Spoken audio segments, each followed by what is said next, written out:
The purpose of this video is to illustrate the use of gridX DER API to control distributed energy resources.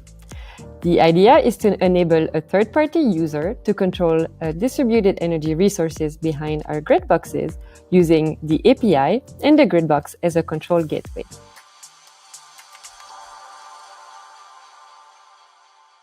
Let's put this in practice and take a look at a system with, for example, PV panels producing currently 6.5 kilowatt and a battery and EV that we will control.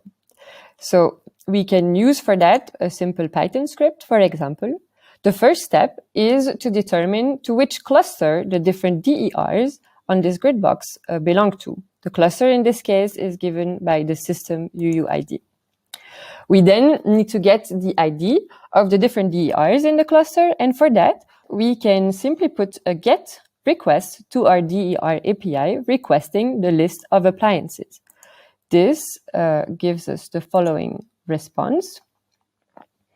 It gives us a list of the appliances, and if we click here on battery, we easily retrieve the ID, which starts with A7. It's already placed here, because this will be the first appliance we will be controlling. Before controlling the appliance, we may want to check that no set point is already applied to the appliance. For that, we again place a GET request to the API, requesting via the cluster and then the appliance ID, the list of constraints applying to the appliance.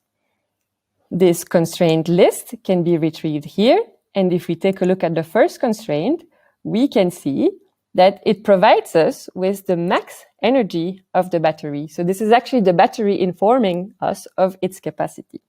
Similarly, there is a second constraint, which is then informing us of the minimum power and maximum power of the battery. It's in watt. So let's now send a set point to the battery, and for that, we will see how to formulate the body of a constraint to pose to the API.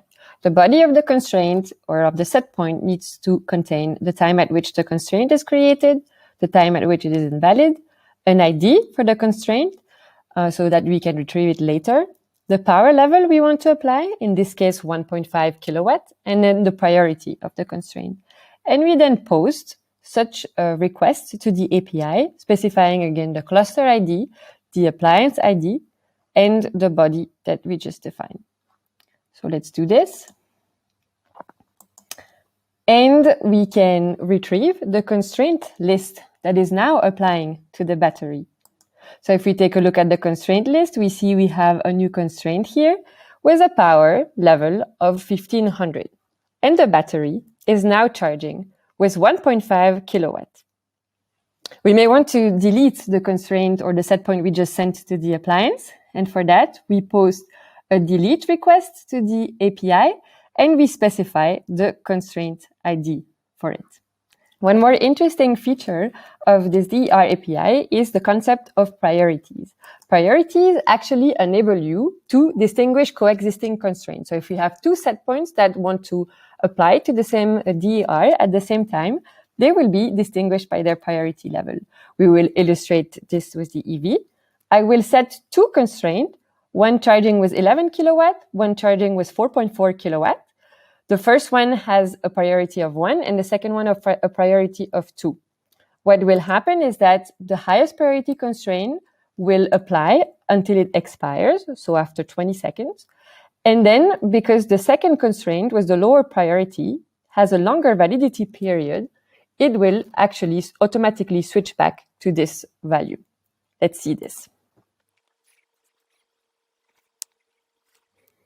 We can see that the EV is charging first with 4.4 kilowatt with the rounding of the amperes due to the EV charging station.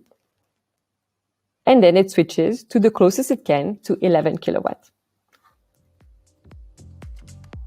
Those were a few examples of the flexibility provided by the DER API to control distributed energy resources.